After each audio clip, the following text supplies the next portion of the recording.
boa tarde a todos. Meu nome é Felipe, sou professor de filosofia e esse é o Revisa Enem, plataforma digital oferecida pela MRV Editora. Bom, hoje nessa aula, a proposta da aula é estudar Aristóteles e a filosofia medieval. A gente viu na aula passada outros antigos, né? A gente viu Platão e a gente viu Sócrates, que são os grandes filósofos do período antigo, considerado o período clássico. Aristóteles ele fecha essa tríade.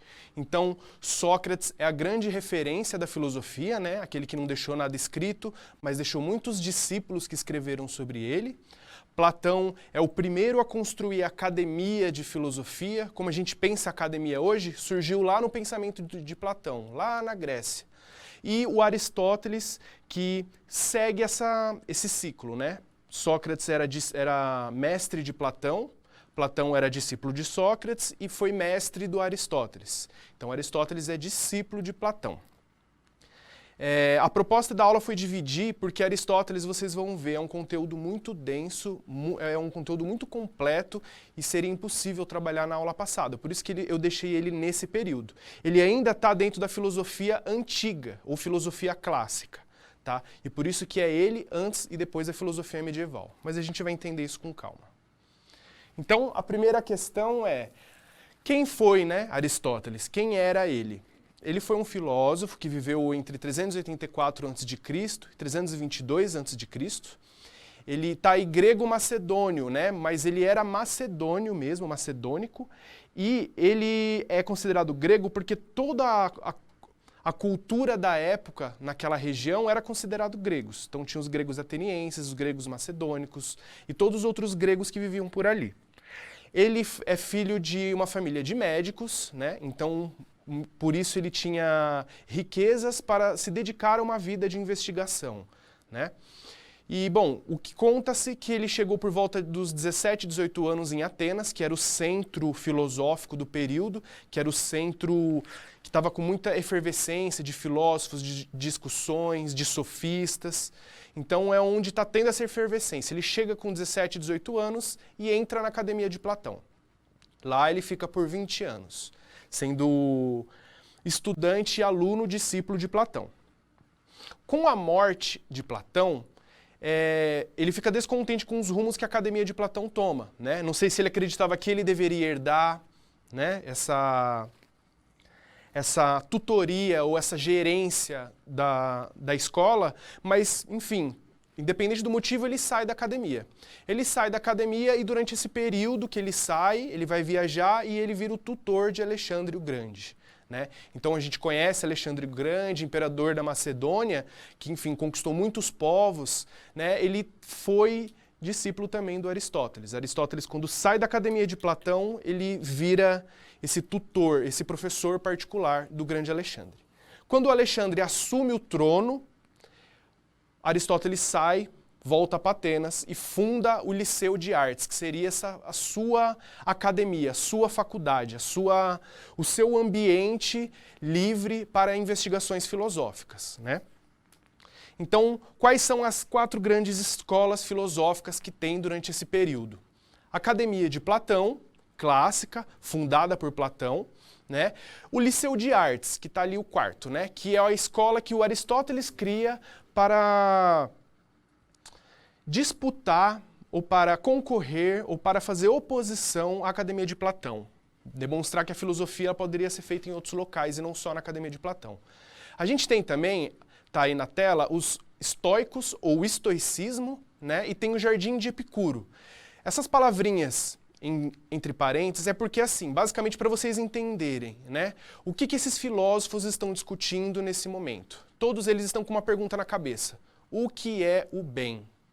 Como a gente fala o que é o bem, o sumo bem? Cada um vai ter um caminho. Para os estoicos, é a justiça. O bem supremo é a justiça das coisas e das pessoas. Agora, o Epicuro, com o Jardim de Epicuro, ele já vai pensar completamente diferente. Ele acredita que o bem é o deleite, ou o bem é o prazer. É quando a gente está no sumo do prazer. Ou alguns epicuristas vão dizer que o simples bem ele é a ausência de dor. O simples fato de a gente não ter nenhum mal de saúde, já caracteriza isso como um bem. Mas enfim, são caminhos diferentes. Estoicos, justiça, sempre pensar, associar esse nome estoicos, estoicismo à justiça, e o jardim de Epicuro ao deleite, ao prazer.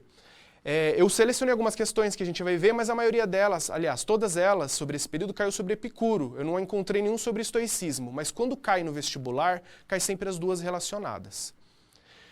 Então, o Liceu de Artes, fundado pelo Aristóteles, e está entre parênteses socráticos menores. São escolas menores que existiam nesse período, os cirenaicos, os megaicos, os cínicos. São escolas que a tradição olhou para eles e falaram que eles eram menores, talvez até injustamente, mas eles têm o seu valor. Outro fato dessas escolas, desses socráticos menores, não se destacarem, não aparecerem, é porque não sobrou pergaminhos ou registros físicos inteiros. No período da Antiguidade, a Biblioteca de Alexandria pegou fogo, né? E ali muita coisa se perdeu. A gente sobrou intacto as obras de Platão e Aristóteles, e o resto são só fragmentos, tanto do Epicuro, quanto dos estoicos, quanto de todos esses socráticos menores. Vocês podem ver na tela que está escola entre aspas, tá, gente? Porque escola, nesse período, não é o que a gente chama de escola hoje. Que a gente vai para um lugar, estuda e volta. Nesse período é completamente diferente. Escola estava muito mais relacionado a um sentimento de comunidade, das pessoas pertencerem a uma mesma ideia e as pessoas fazerem essa ideia, praticar essa ideia. Está mais associado a um modo de vida, né? Então não é um ambiente que você vai e volta, e isso só faz parte de um período do seu dia. As pessoas viviam lá, moravam lá. Então, só para a gente ter esse parênteses aí. Então, vamos ver como essas questões caem. Eu vou ler aqui no computador que é melhor. Essa caiu no Enem em 2014. Alguns dos desejos são naturais e necessários. Outros naturais e não necessários. Outros nem naturais e nem necessários, mas nascidos da vã opinião. Os desejos que não nos trazem dor, se não satisfeitos, não são necessários. Mas o seu impulso pode ser facilmente desfeito, quando é difícil obter sua satisfação ou parecem geradores de dano. Epicuro de Samos. No fragmento da obra filosófica de Epicuro, o homem tem como fim a. Alcançar o prazer moderado e a felicidade. B. Valorizar os deveres e as obrigações sociais.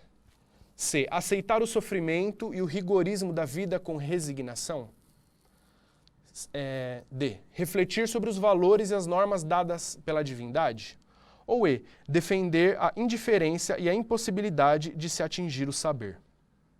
O que vocês acham? Pensam um pouquinho e já já eu dou a resposta. Uns 30 segundos, 40 segundos para vocês pensarem.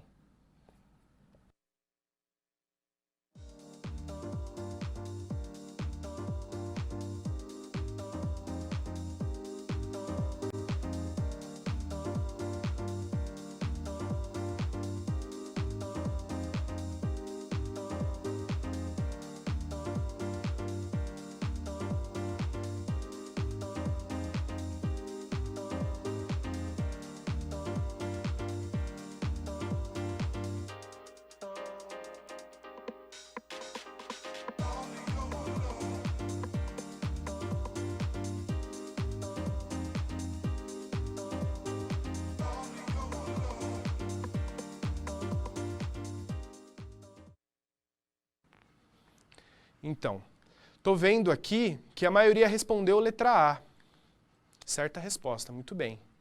Certíssimo. Então, alcançar o prazer moderado e a felicidade. É isso que Epicuro fala. Esse que era o jardim do Epicuro na época. Eles pensavam sobre o que era esse bem, né? E esse bem era o prazer de se alimentar, era o prazer de beber um bom vinho, era o prazer de conversar com pessoas, de dar risadas, era o prazer de uma conversa intelectual que as pessoas aprendem e constroem junto. É todo esse modo de vida que constitui. Então, certa resposta. Muito bem. Vamos para a próxima. Epicuro também. Essa frase, particularmente, eu gosto muito. A quem não basta pouco, nada basta. Epicuro, os pensadores. Então, remanescente do período helenístico, a máxima apresentada valoriza a seguinte virtude. A. Esperança, tida como confiança no porvir. B, justiça, interpretada como retidão de caráter. C, temperança, marcado pelo domínio da vontade. D, coragem, definida como fortitude da dificuldade. Ou E, prudência, caracteriza pelo correto uso da razão. Bom, essa eu não vou dar tempo para vocês pensarem, porque a gente tem muita coisa para ver aqui. Mas, se vocês prestarem atenção, vocês vão ver que mesmo se vocês não conhecem essa palavrinha temperança, é uma palavra que a gente não costuma usar mesmo, né? Quem que é a pessoa que tem temperança? É a continuação ali, ó, marcado pelo domínio da vontade. A pessoa que ela tem temperança, ela domina suas vontades, né? Porque é isso que Aristóteles vai falar. Ele fala que o ser humano é um animal racional, um animal pensante e um animal social. Então o que isso significa? Isso significa que desejos e vontades todo mundo tem, os animais têm, todos nós temos. Mas o que nos faz seres humanos, agente social, é a gente pensar nessas vontades que nós temos e nós controlarmos elas. Porque se a gente for seguir todas as nossas vontades, nós nos tornamos um animal. Né? Um animal que não pensa, que não raciocina sobre tudo que ele vai fazer. Ele simplesmente vai e faz. Ele simplesmente segue a vontade dele. E isso é o que caracteriza o ser humano, então. E principalmente pelo Epicuro, a temperança, o domínio da vontade, você controlar a sua vontade. Certo? Então vamos começar finalmente para Aristóteles, que é bem complexo. Então qual que é a importância do Aristóteles hoje? Gente, eu fiz aqui a linha do tempo que vocês podem ver. Aristóteles, ele está situado aqui, ó, antes de Jesus Cristo. Eu coloquei 01 aqui, fiz um sinal da cruz para simbolizar Jesus Cristo, né? E Aristóteles, ele está antes aqui. Então ele é considerado, ele está no período antigo, né? História antiga ou filosofia antiga. E o Aristóteles, ele vai demorar tanto tempo para as pessoas lerem ele e falar assim, opa, peraí, isso aqui está errado? Ou isso aqui não está certo? Ou isso aqui é diferente? Só aqui, ó, em 1500. Só aqui. Até aqui, 1500 anos, 1800 anos, é domínio do intelectual, do pensamento, da ciência de Aristóteles. Então ele é basicamente criador de toda essa ciência da qual nós somos herdeiros. Mas a gente vai ver com calma isso. Primeira curiosidade que está aí na tela. Criação da palavra matéria. Matéria é uma palavra que a gente usa tanto no nosso dia a dia que a gente não tem noção que ela precisou ser criada por alguém. Alguém precisou inventar essa palavra. Então, tá aí na tela. A palavra ela é derivada da palavra madeira do grego antigo, né? E aí que os latinos readaptaram, pegaram e transformaram. E ela significa um processo de transformação. Então, o que significa isso? Tá aí entre parênteses. A carne é para nós, assim como a madeira é para a mesa. Só a partir de Aristóteles que a gente começa a fazer essas inferências conceituais. Então, a carne é para nós, seres humanos, como a madeira é para a mesa ou para a cadeira. Ou seja, ela a princípio foi uma árvore que ela precisou ser cortada, trabalhada, lapidada, transformada em árvore, ou em mesa ou em cadeira. Então, qual que é a matéria-prima dela? Qual que é o que faz dela? Ela é uma madeira. Da mesma forma, nós somos feitos de carnes e ossos, e enfim, e toda uma série de coisas que a gente consegue colocar como substância em comum. Essa palavra precisou ser inventada. Então tá aí depois, né, substrato das coisas. É esse substrato que tem em tudo, né? Então, por exemplo, um plástico ele tem uma matéria-prima, né, que é transformada. Enfim, vamos continuar. Outra palavra criada por Aristóteles, que a gente usa muito hoje em dia, é a palavra hábito. Então nós temos um hábito, né? Isso aí não é do meu hábito fazer. Então essa palavra precisou também ser inventada. E o que existe dentro dessa palavra hábito? A concepção de bem, que para o Aristóteles vai ser a virtude, e a concepção do mal, que para Aristóteles vai ser o vício.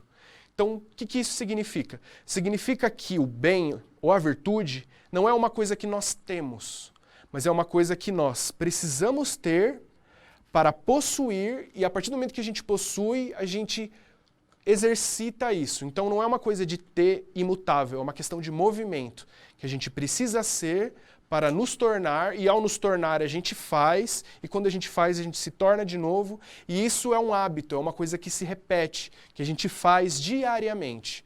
Então se você faz coisas boas diariamente, como por exemplo ajudar pessoas, alimentar pessoas, isso vai ser um hábito praticado pelo bem, você faz o bem diariamente. Agora quando você faz coisas consideradas más, né? O Aristóteles vai chamar isso de vício. Uma coisa, por exemplo, que destrói a sua saúde, por exemplo. Sei lá, pessoas que bebem todo dia. Acho que é de conhecimento geral que todo mundo sabe que beber não faz bem beber todos os dias, né? Mas se uma pessoa bebe todo dia, ela sabe que isso faz mal. Isso constitui um vício, porque é um hábito que ela adquiriu bebendo e isso se transformou nela, e isso continua. Então é um vício para o Aristóteles. Vício e virtude são palavras relacionadas ao hábito. A gente tem o hábito de fazer o bem ou o hábito de fazer o mal, tanto para os outros quanto para si mesmo. E aí, importância do Aristóteles, né? Coloquei aí na tela todas as disciplinas ou todas as áreas do conhecimento que ele criou. Mas ó, eu coloquei aí e nem coloquei tudo, porque nem tinha como, nem caberia. Bom, física, química, lógica, ótica, astronomia, biologia, matemática, ética, retórica, artes, poética, política. Professor, não tinha essas discussões antes do Aristóteles? Tinha essas discussões antes do Aristóteles. A gente viu isso. A gente viu em Platão, a gente viu nos pré-socráticos, mas constituir essas disciplinas como áreas do conhecimento que podem ser investigadas foi o Aristóteles que dividiu. Então, por exemplo, a biologia, pensar as plantas, ou as rochas, ou pensar as árvores, toda essa gama, esse mundo de possibilidade, quem olhou e falou, isso pode ser uma área do conhecimento, foi o Aristóteles, né? Tudo bem, a gente pode falar que o Aristóteles hoje, a teoria dele da biologia está totalmente refutada, por causa do Darwin, por causa dos modernos e contemporâneos que veio. E está certo. Só que ele fundou a disciplina. A disciplina não era pensada antes dele. Ainda que houvesse reflexões sobre o meio natural, não existia essa disciplina. E isso para todas aquelas que eu coloquei na tela, então. Ética, retórica, artes, física, química. A física do Aristóteles, gente, ela só vai ser refutada, de novo, em 1500. E a lógica que está aí, a terceira disciplina, por incrível que pareça, ela só vai ser refutada no século XIX. Aqui, ó, há 100 anos atrás. Só há 100 anos atrás apareceu um outro filósofo que falou, opa, a lógica pode ser diferente, não precisa ser essa lógica aristotélica. Então, até o século XIX, pensar lógica é silogística aristotélica. A importância dele. E pensar que ele só conseguiu ser tudo isso, gente, porque ele foi um discípulo do Platão, então ele herda os problemas platônicos, né? Ele passou 20 anos dentro da academia do Platão e ele conseguiu superar o seu mestre, o seu professor. Então, de certa maneira, ele aprendeu tudo o que poderia com Sócrates, que foi o mestre de Platão, né? Por intermédio do Platão. Aprendeu tudo o que poderia e depois ele passou a andar com as próprias pernas, fundar sua própria escola e pensar de uma maneira diferente. Vamos ver como aparece isso, tá? Enem 2013.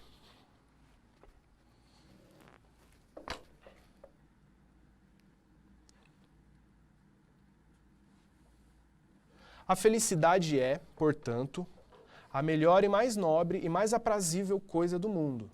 E esses atributos não devem estar separados como na descrição existente em Delfos. Das coisas, a mais nobre é a mais justa, e a melhor é a saúde, porém a mais doce é ter o que amamos. Todos esses atributos estão presentes na mais excelente atividade, e entre essas a melhor, nós a identificamos como felicidade. Então, lembra que eu falei para vocês que os filósofos eles estão pensando o que é o bem? E cada um tem um caminho? Então, para o Aristóteles, é a felicidade o bem. E a gente viu que para o Epicuro o bem, só retomando, o bem é o prazer, né, o deleite. E a gente viu que o bem para os estoicos é a justiça, é ser justo com as coisas e com as pessoas. Então, para o Aristóteles, o bem é a felicidade, é o que está presente em todos esses tributos. Vamos ver as questões que aparecem. Ao reconhecer na felicidade a reunião dos mais excelentes atributos, Aristóteles a identifica como a. busca por bens materiais e títulos de nobreza. B, plenitude espiritual e ascese pessoal. 3, finalidade das ações e condutas humanas. D, conduta de verdades imutáveis e perfeitas. Ou E, expressão do sucesso individual e reconhecimento político. Bom, eu não falei isso ainda, iria falar posteriormente, mas por isso que eu coloquei essa questão antes. Porque buscar por bens materiais não é bem um atributo do filósofo. Então a A já você descarta por causa disso. Títulos de nobreza, por exemplo. Não é o plano do filósofo. B, plenitude espiritual e ascese pessoal. Poderia ser uma plenitude espiritual, mas Aristóteles ele ainda não está discutindo essas coisas da filosofia, né? Ele está discutindo questões da ciência, da busca do conhecimento. 3, finalidade das ações e condutas humanas. Essa é a resposta correta. A gente vai ver mais para frente por quê que é finalidade. Mas é finalidade porque nas ações humanas ele precisa chegar até a felicidade. A finalidade é a felicidade. Então, conhecimento de verdades imutáveis está incompleto, não é isso? Expressão do sucesso individual. O filósofo não fala nada a respeito disso. Resposta correta é a C. Vamos para a próxima. Universidade Federal de Uberlândia. Leia atentamente o trecho de Aristóteles, citado abaixo, e assinale a alternativa que o interpreta corretamente. Como já vimos, há duas espécies de excelência, a intelectual e a moral. Em grande parte, a excelência intelectual deve tanto ao seu nascimento quanto ao seu crescimento à instrução. Por isso, ela requer experiência e tempo. Quanto à excelência moral, ela é produto do hábito. A excelência moral é superior à intelectual porque é resultado do nascimento? Acho que não é isso que ele está falando. B, a excelência intelectual é positiva e a moral é negativa? Também não acho que é isso que ele está falando. A excelência intelectual e moral anulam-se respectivamente? Acho que ele também não falou nada de anular-se, né? D, a excelência moral e intelectual possuem respectivamente origem no hábito e na instrução. É isso. A excelência moral é o hábito. É você praticar o bem, você fazer o bem. É isso que ele estava falando de hábito. E a excelência intelectual, ela só pode ser produto da instrução, do conhecimento, do aprender e do ser orientado para. Então, vamos voltar aqui para o Aristóteles. Outra coisa importante que ele fala. Então, essa concepção de finalidade que a gente viu agora há pouco. Né? Deixa eu beber uma água aqui. Gente, se vocês tiverem dúvidas, podem mandar, tá? Que eu respondo, leio aqui e respondo aqui. Temos uma questão. Vamos ler essa questão então, deixa eu ver.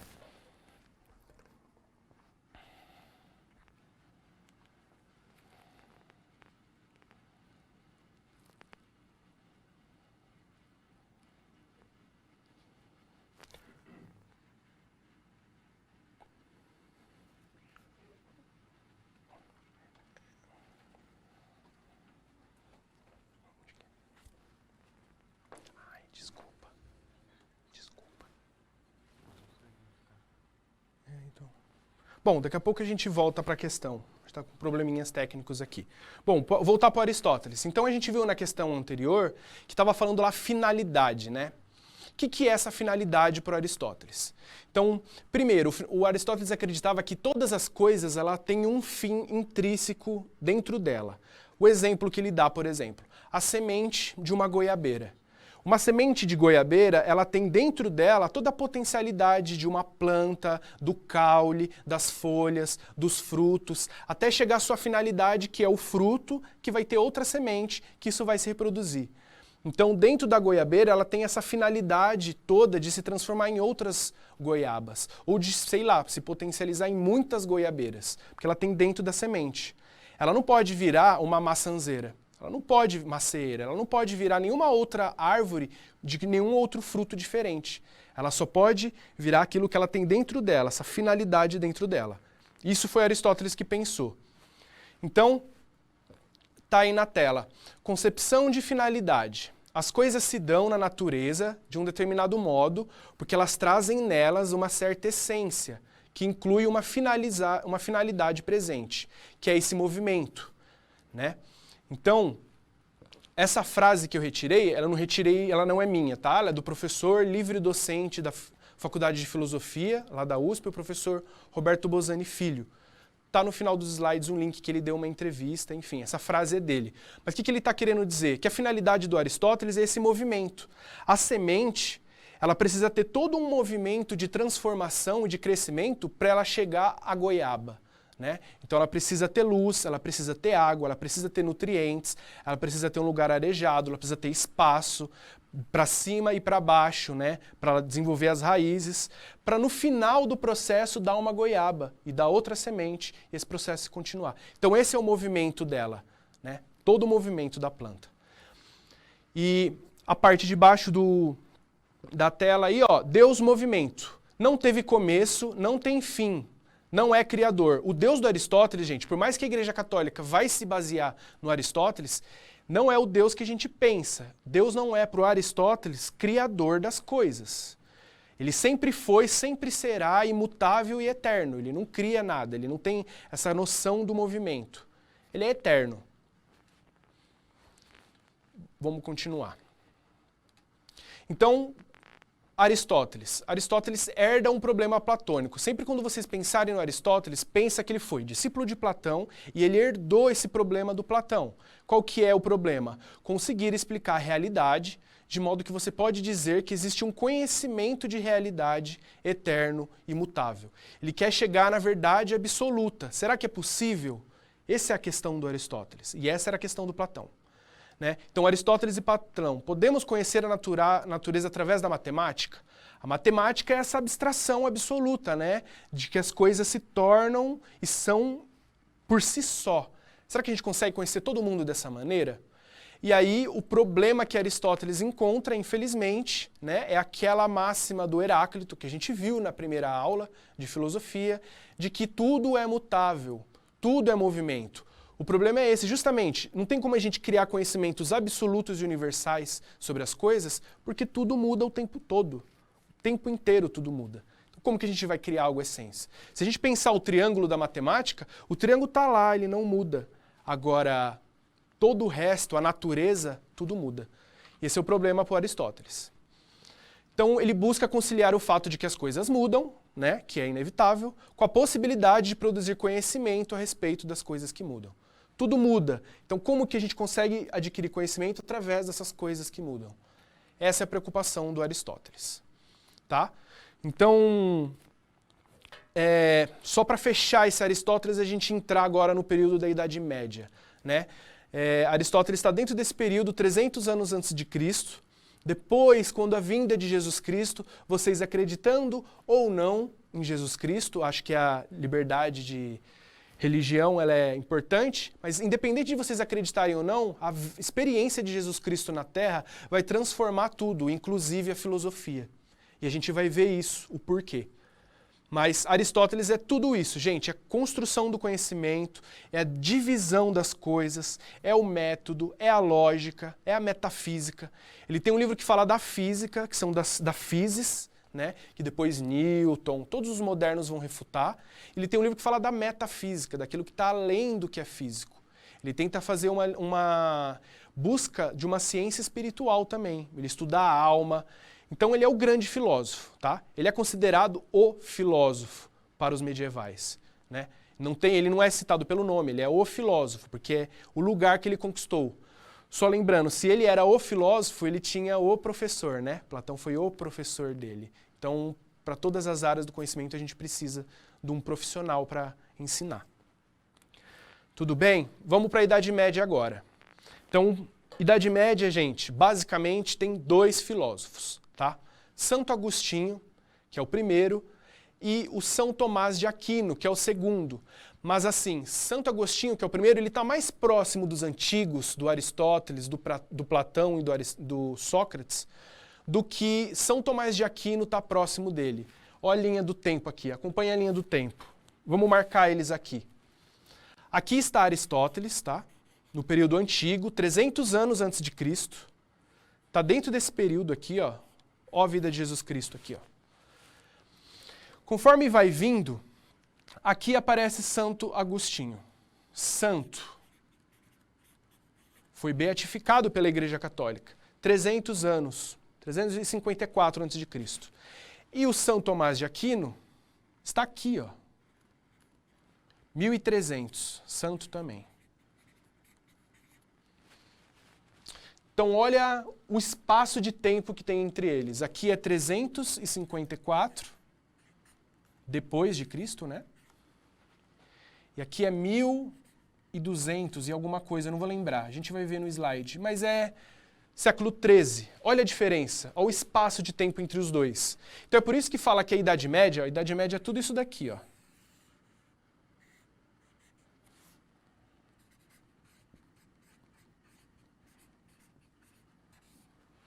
Idade Média é o período de 1000 anos, que se estendeu de aproximadamente aqui, 350 depois de Cristo, até 1500. Né? Que a gente viu lá na aula de Sociologia, que é o período moderno aqui. Tem as grandes navegações, descoberta do mundo além-mar, né? Enfim, da física. Tem um monte de coisa que acontece aqui, mas aqui é o período medieval e tem esses dois filósofos, Santo Agostinho, São Tomás de Aquino. Vamos ver o que Santo Agostinho fala. Então, ele é o mestre, é considerado o mestre da Idade Média. Por que ele é considerado o mestre da Idade Média? Porque ele preserva os escritos antigos. Ele é o grande responsável por preservar essa cultura ocidental, tá? Então, é considerado um dos mais importantes padres da Igreja Católica do Ocidente. Por que ele é considerado isso tão importante? Porque além dele ser um ótimo padre, ele também estava preocupado com as questões filosóficas. Ele estava refletindo sobre todas essas coisas dentro da igreja, legitimando a igreja. E outra coisa que é importante falar dele, que eu não coloquei no slide, mas Santo Agostinho era um neoplatônico. Tá? O que é um neoplatônico? Tem o platonismo, tem Platão, que escreveu todas as ideias, tem os platônicos, que seguem as ideias de Platão. Agora, o neoplatonismo, essa palavrinha neo, significa novo. E o que significa esse novo platonismo? Significa que com a vinda de Jesus Cristo na Terra, todas as ideias do Platão se formaram, se materializaram. Então, Jesus Cristo é a materialidade de toda a questão filosófica do Platão. Como eu disse, você pode acreditar ou não nele, em tudo que ele falou, mas a vinda dele na Terra e a constituição das igrejas dentro desse período medieval vai confirmar as ideias do Platão. Então essas pessoas são neoplatônicas porque elas são platônicas, mas elas, mais do que isso, elas viram a vinda de Jesus ou a carnificação de Deus na Terra. Né? É a comprovação para essas pessoas. A gente vai ver mais para frente. Então, tá aí. Platônico, né? Eu pensei que não tinha colocado, mas eu tinha. Platônico, no princípio era Logos, Logos era Deus, e o Logos estavam em Deus. Essa é a primeira frase do Evangelho de São João. Isso são os platônicos, né? Que o princípio é a palavra, é o Deus que está lá fora. E o neoplatonismo é o Logos que encarnou e habitou entre os homens. O Logos é Jesus Cristo. Então, com a vinda do Jesus Cristo, com tudo que ele pregou e com a ideia que ele falava de mundo, de vida pós-terra, de vida pós-materialidade, é exatamente aquilo que Platão falava do mundo das ideias e do mundo material, do mundo perfeito e do mundo corruptível, né? Do mundo da essência e aqui do mundo da materialidade, da aparência. Certo? Outra coisa que ele fala também, que é importante pensar, é a predestinação. Então, a Idade Média, né, de todas as coisas que ela fez, uma das coisas ruins que ela fez é ela não deixar que o indivíduo se manifeste, né, se expresse. Por quê? Por causa da predestinação. Então, o Agostinho falava que as pessoas desde pequeno, desde o nascimento, a vida delas já estava escrita, já está escrito nas estrelas. O fim já era dado, porque Deus criou e Deus sabia como acabava. Então, não tinha muito uma transformação social, não tinha muito uma perspectiva, as coisas eram mais estáticas. Você nasceu assim porque Deus quis assim e vai morrer assim. A ideia do predestinado, né? Você está predestinado a ser dessa maneira. Vamos ver como isso cai no vestibular? Universidade Federal de Uberlândia, 2003.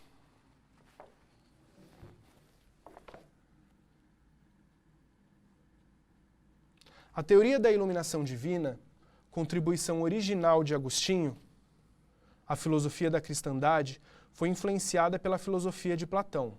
Porém, diferencia-se dela em um aspecto central. Isso que eu acabei de falar. Então, assinale a alternativa correta. Deixa eu mudar aqui. Passou. Então, vamos lá. A filosofia agostiniana compartilha com a filosofia platônica do dualismo, certo?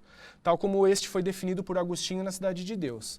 Assim, a luz da teoria da iluminação está situada no plano suprassensível e só é alcançada na transcendência da existência terrena para a vida eterna.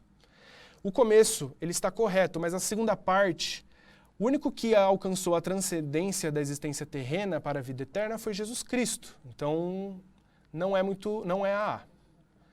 Vamos para B. Teoria da iluminação, tal como sugere o nome, está fundada na luz de Deus. Luz interior dada ao homem interior, na busca da verdade das coisas, que não são conhecidas pelos sentidos. Esta luz é Cristo, que ensina e habita o homem interior. Me parece que é essa. Vamos ler as outras. Agostinho foi contemporâneo da Terceira Academia, recebendo os ensinamentos de Arcesilau e Carneades, que resultou na posição dogmática do filósofo cristão quanto à impossibilidade do conhecimento da verdade, sendo o conhecimento humano apenas verossímil. Não, gente, a gente não falou nada de Terceira Academia, a gente não falou desses Arcesilau e Carneades. São palavrinhas que estão aí para confundir você, tá? Não se preocupem, não é isso. D. A alma é a morada da verdade, todo conhecimento nela repousa. Assim, a posição de Agostinho afasta-se da filosofia platônica. Não, errado. Ao admitir que a alma possui uma existência anterior na qual ela contemplou as ideias, de modo que o conhecimento de Deus é anterior à existência. Na D, gente, tudo está certo, tá? Menos essa parte que fala, afasta-se da filosofia platônica. Não, a gente viu justamente o ao contrário. Ela aproxima-se. O Agostinho, ele é um neoplatônico, é um novo platônico. Então a resposta correta só pode ser a B. Vamos ver a próxima. Enem 2018. Não é verdade que estão ainda cheios de velhice espiritual aqueles que nos dizem: que fazia Deus antes de criar o céu e a terra? Se estava ocioso e nada realizava, dizem eles. Por que não ficou sempre assim, no decurso dos séculos, abstendo-se como antes de toda ação? Se existiu em Deus um novo movimento, uma vontade nova para dar o ser à criatura que nunca antes, de toda ação? Se existiu em Deus um novo movimento, uma vontade nova para dar o ser à criatura que nunca antes criara, como pode haver verdadeira eternidade, se nele aparece uma vontade que antes não existia? Agostinho, Confissões. Então, a questão da eternidade, tal como abordada pelo autor, é um exemplo da reflexão filosófica sobre essência da ética cristã? Não sei, vamos ver. Natureza universal da tradição? Também não me parece. Certezas inabaláveis da experiência? Também não.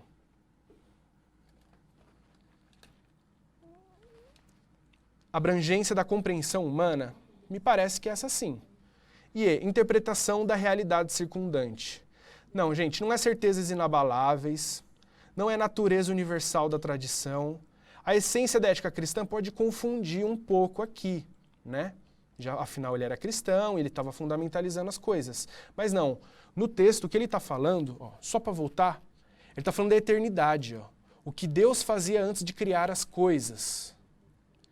Então é a eternidade que ele está falando. E a eternidade, gente, ela não é da abrangência da compreensão humana. A eternidade está no produto de Deus, ela é para Deus. Certo? Resposta D. Vamos agora para São Tomás de Aquino e ver se a gente consegue concluir essa aula de filosofia medieval.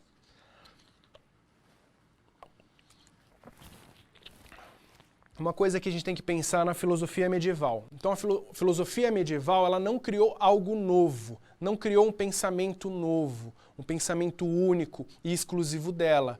Não, a filosofia medieval passou todo o período na leitura, tradução e compreensão dos clássicos. Então, todo o período medieval, o Agostinho e o São Tomás de Aquino, eles se destacam por preservar, por traduzir, por compreender, por digerir essas ideias que foram escritas pelos antigos.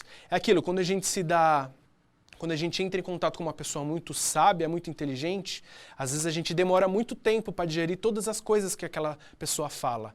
Então pensa os escritos do Aristóteles, a potencialidade deles. Se eles duraram quase 2000 anos, a lógica de Aristóteles dura mais de 2000 anos, pensa a profundidade do conhecimento. Demorou muito tempo para ter noção das coisas, para digerir, para entender o que ele está falando.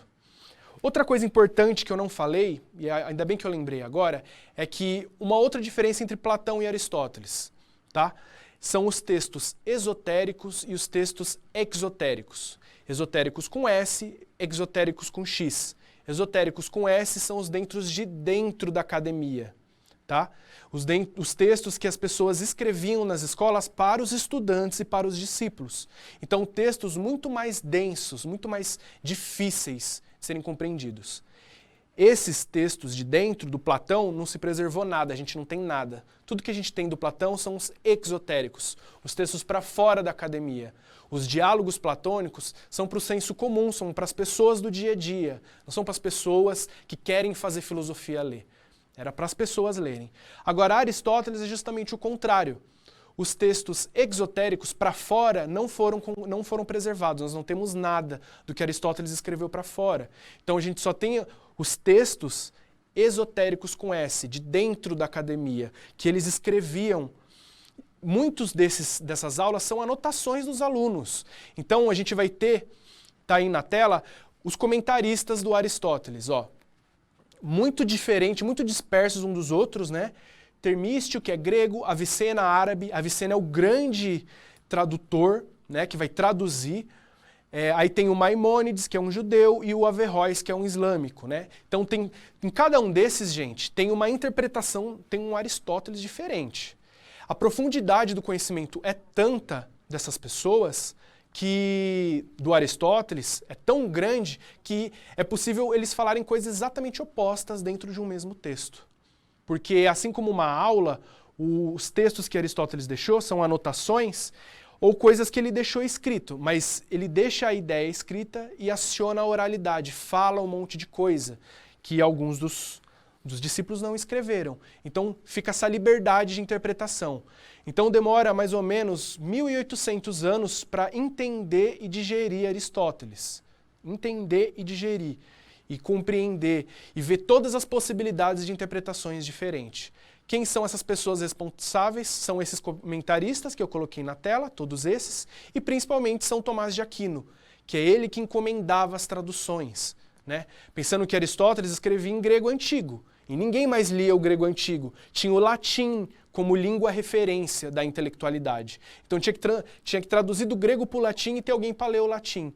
Por isso que precisam de muitas pessoas para compreender todo esse corpus aristotélico. Tá? Então, o responsável por isso, São Tomás de Aquino. E aí, é isso, ele vai em uma posição diferente do Santo Agostinho. Porque se Santo Agostinho era neoplatônico, via nas ideias do Platão uma justificação teórica para a igreja, São Tomás de Aquino vai pensar diferente, ele vai ser aristotélico, muito profundamente aristotélico.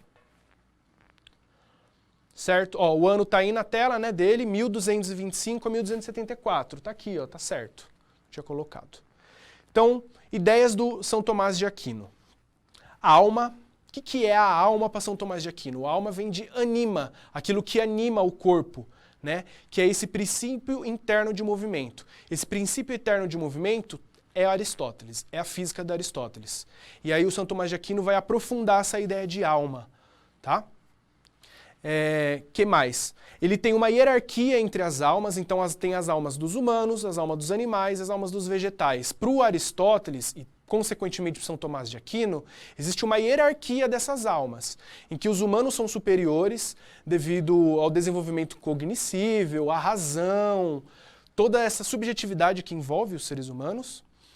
e as almas dos animais, que é aquela alma que eu falei anteriormente, que é voltada para a vontade, né, para os desejos mais básicos, né, de um ser vivo, se alimentar, reproduzir, né, dormir, segurança, essas coisas. E os vegetais, que para eles é a menos evoluída, né? Eles não usam essa palavra é do Darwin, mas a menos desenvolvida.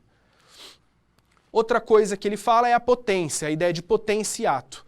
Então o movimento é a transformação do que é em potência para o que é em ato. Então, de novo, lembra da semente lá. A sementinha de goiabeira, ela em potência, ela é uma fruta, né? Em potência. Se ela se desenvolver, todo o movimento dela se desenvolver e ela conquistar a sua finalidade final, isso vira uma fruta. Mas esse é um movimento. Então, o que ela é em ato? Em ato ela é só uma semente. Em potência, ela é uma árvore, ela é uma fruta, ela é muitas coisas. O potencial de desenvolvimento interno dessa semente. O movimento constitui o que é e o que não é ao mesmo tempo, né? Então é aquela ideia do que é e do que não é. Ao tempo todo nós estamos sendo e deixando de ser. A cada coisa nova que a gente aprende, a gente se torna outra pessoa. A cada coisa nova que a gente aprendeu, a gente deixou de ser aquela pessoa que a gente era anteriormente. Então é esse movimento sempre para frente que o ser humano tem em todos os dias, né? Então a gente é o que a gente aprende e se torna. E a gente deixa de ser porque a gente aprendeu e se tornou e se transformou. Então esse movimento que as coisas são e não são ao mesmo tempo. Vamos ver como cai São Tomás de Aquino no Enem. Enem 2018.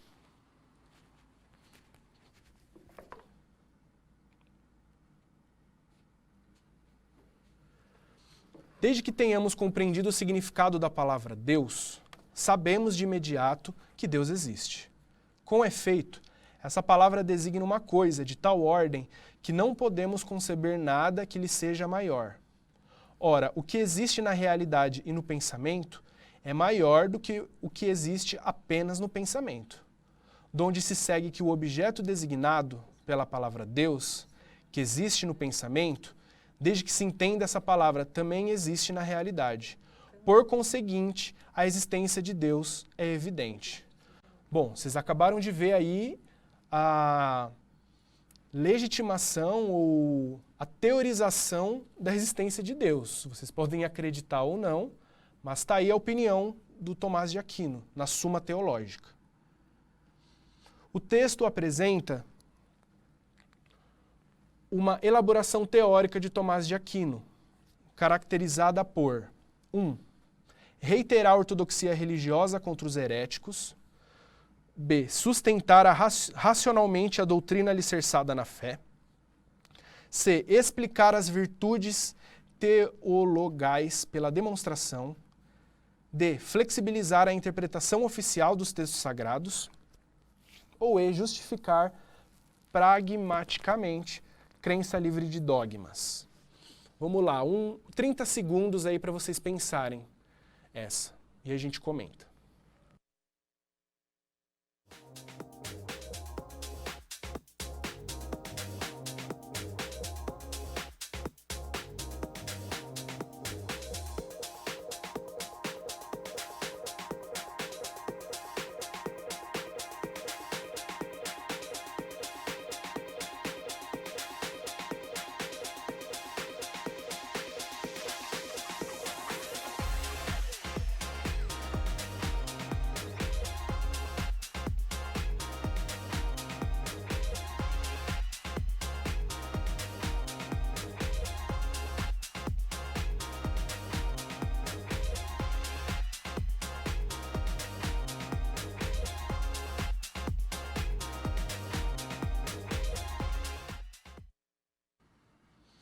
E aí, com todos esses comentários, quais vocês acham que é a correta?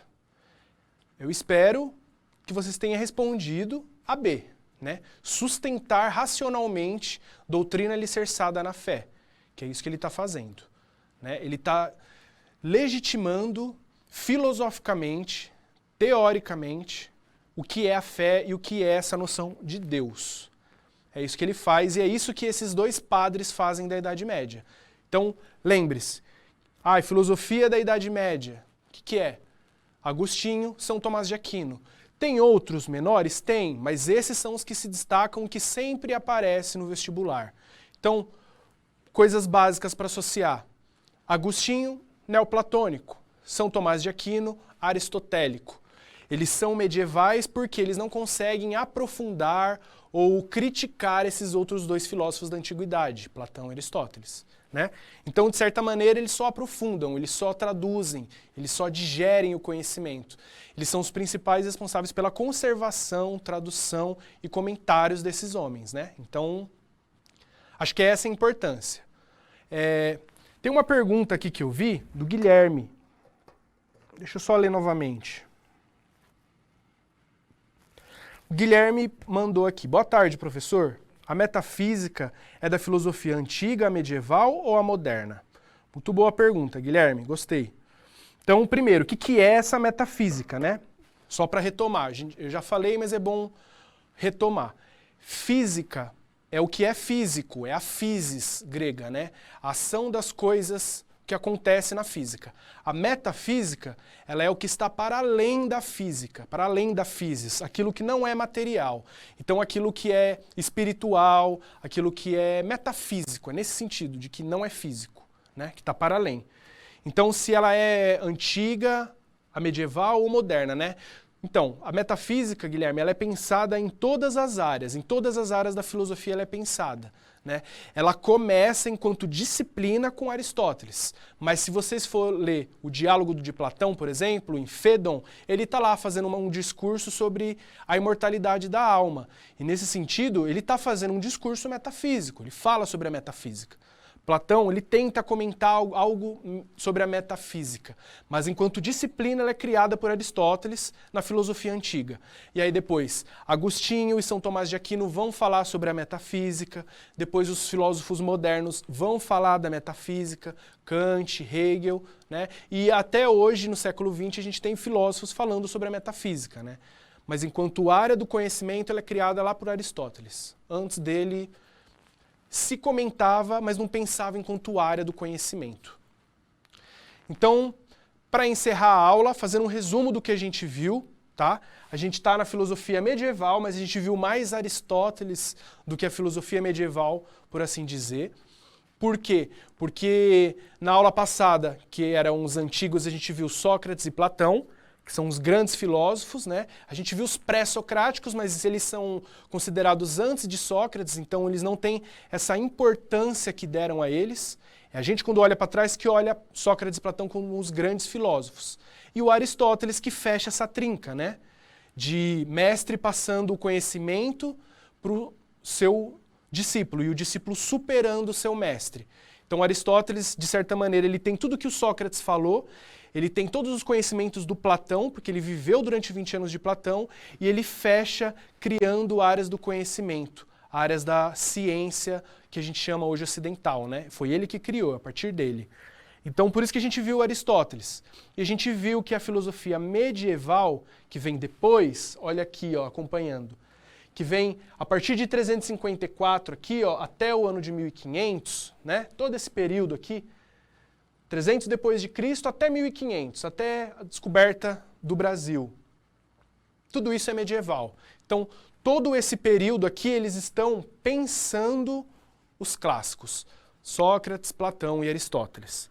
Tá? Sempre pensando o que eles falaram e não criticaram ele, não avançaram, não sequer avançaram um passo. Eles se resumiram a entender e compreender. Então, é engraçado, né, que muita gente lê muita coisa e já quer criticar muitas coisas. Mas olha o tempo que levou para se criticar Aristóteles, 1800 anos. Essa é a importância da gente entender as coisas primeiro, antes de comentar e opinar. Essa é a importância de São Tomás de Aquino e de Agostinho. Muito obrigado pela aula a todos, espero que tenha ajudado, clarificado, e a gente volta na semana que vem. Obrigado.